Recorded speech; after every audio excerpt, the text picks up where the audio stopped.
زندگی کا گلہ کر رہے ہو، آپ کی یہ زندگی ان لوگوں کی دعائیں ہیں کہ یا اللہ ہمیں ایسی زندگی دے۔ آپ جس بات کو سمجھیے گا کہ وہ جو بیمار ہے، جو صحت چاہتا ہے، اس سے دنیا کی کوئی اور چیز نہیں چاہیے، صرف صحت چاہیے کہ بالکل. وہ دوبارہ سے ٹھیک ہو جائے۔ میرے پاس ایک خاتون آئی، وہ اللہ نے ان کو بڑی مال و دولت سے نوازا اور بڑی بزنس وومن،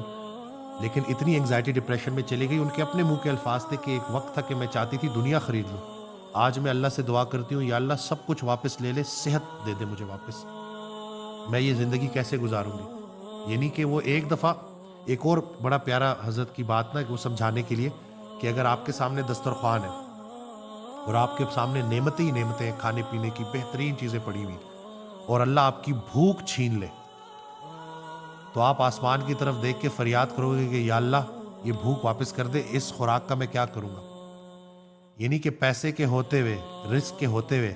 اگر اس نعمت کو استعمال نہ کر سکو نا تو پھر سر آسمان کی طرف اٹھتا ضرور ہے۔